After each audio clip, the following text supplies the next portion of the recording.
हे friends, welcome to my channel. माझ्या चॅनलवरती खूप सारं स्वागत आहे. आता रिसेंटलीच मी तुमचा रोहितमधला प्रज्ञा आणि तिचे मिस्टर रोहित यांचा व्लॉग बघितला आणि आय वॉज शॉक्ड की that Pragya is 4 month pregnant आणि ती मे बी प्रज्ञाची आहे त्या रोहितला 4 मंथ्सपासूनच भेटलेली आहे. त्याच्यामुळे आणि ठीक आहे, दिस इज नॉट बॅड किंवा प्रेग्नंट नसणं, पण before marriage if she is pregnant then how can she justified की बाबा ही गुड न्यूज आहे म्हणून की बाबा.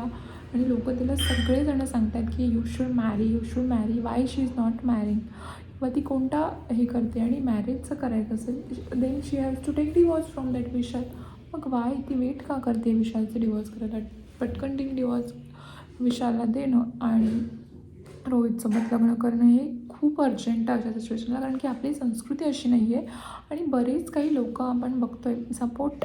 आय ऑल्सो सपोर्ट हर. मी तिचे व्हिडिओ बघते, असं काही माझा तिला विरोध आहेच नाही, पण मला कुठेतरी हे रॉंग वाटते की बाबा जर इफ शी इज प्रेग्नेंटची डेफिनेटली तिने आत्ता वेळ नाही आहे, लवकरात लवकर मॅरेज करून देन तिने ती गोष्ट हे करायला हवं, कारण की ते खूप रॉंग पद्धतीने पोर्ट्रेट होतं आहे समाजामध्ये. आणि हाच कल्चर पुढे जाऊन इन फ्युचर आपली पिढी बघणार आहे आणि हे काय म्हणतात त्याला, हे करणार आहे, फॉलो करणार आहे. त्याच्यामुळे आता जे काही मॅटर झालं ते मला आता ॲक्च्युली परत रिकॉल नाही करायचं. प्रज्ञाकडून चुका झाल्या, रोहितकडून चुका झाल्या, वॉट एव्हर द थिंग्स. पण आता ते लोक आहेत एकत्र, परंतु ठीक आहे, बाळा होणार आहे हेही चांगली गोष्ट आहे, परंतु before marriage how can it is possible? आणि जर झालेलंच आहे अशा गोष्टी तर Y they are not marrying? कशाची वाट बघतात ते? का बरं? कारण की पब्लिक डेफिनेटली त्यांना सपोर्ट करत आहे, पब्लिकचा सपोर्ट आहे, ही एक चांगली गोष्ट आहे. परंतु त्याचा त्यांनी इतका ब्लाइंडली फायदा नाही घ्यायला हवा, कारण की काय म्हणतात त्याला, शेवटी याच समाजाला त्यांना इन फ्युचर रिप्लाय द्यावं लागेल, त्या बाळाला रिप्लाय करावा लागेल की जे इन फ्युचर येणार आहे. सो आणि प्रज्ञाने एका ठिकाणी कमेंटमध्ये सांगितलं की दॅट विशाल जे आहेत त्यांनी त्यांचं बाळ घेतलं म्हणून, पण I don't think so that baby त्यांनी घेतलं असं म्हणून, कारण की ते विशालचंच होतं. आणि दुसरी गोष्ट आहे की त्याचा सांभाळ विशाल व्यवस्थित करू शकेल हे तितकंच आहे, कारण की he is a best father आणि विशाल. पण मला एक कळत नाही की या मॅटरमध्ये परत त्याने एक व्हिडिओ तयार केला, Y he make the video. जाऊ दे ना, लोक बोलत आहेत त्याने एक्सक्ल्यूड करणं गरजेचं होतं. त्याच्यावर परत एक कमेंट करणार, परत इथून कमेंट येणार, असं होऊन ते परत अजून मॅटर वाढणार. हे असं होण्यापेक्षा विशालने त्याची लाईफ इंडिव्हिज्युअली जगली पाहिजे आणि प्रज्ञाने पण त्याची लाईफ इंडिव्हिज्युअली जगलं पाहिजे. आणि एकमेकांचे ब्लॉगसुद्धा बघायची गरज नाही, कारण की कुठे कुठेतरी दिसलं होतं की विशाल इज ऑल्सो नव वॉचिंग हर व्लॉग्स. का म्हणून बघतोय तू तिचे व्लॉग आणि कशासाठी?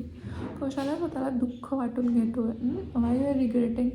You should go forward. आणि बिलकुल एकमेकांच्या लाईफमध्ये काहीच कनेक्शन नाही राहिलं पाहिजे, असं मला तरी as an viewer, as an एक सपोर्टर म्हणून वाटतं. दोघांनी हॅपी राहणं गरजेचं आहे, यांनी याच्या लाईफमध्ये, त्यांनी त्याच्या लाईफमध्ये. आणि हेच इन जनरल पब्लिकला तरी फील होतं, कारण की पब्लिक ऑलवेज फील करतं की बाबा कोणाचंही वाईट नाही व्हावं. कारण की कसं आहे, कितीही केलं इंडिव्हिज्युअल आहे, माणूस आहे, या जगात आपण आलेलो आहे, तर आपली लाईफ आपल्याला जगण्याचा अधिकार आहे.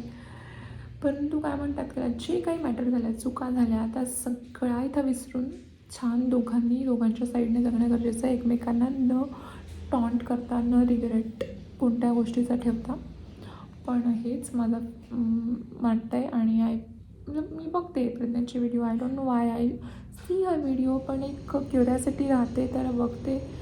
व्हिडिओ बघूनही छान वाटतं, परंतु कुठे वाटतं की बाबा यास शी शुड मॅरी, बिकॉज जे येणारं बाळ आहे त्याला फेस करावं लागेल इन फ्युचर, की बाबा की त्याचं वडिलांचं नाव जेव्हा त्याला लावावं लागेल तेव्हा बाबा.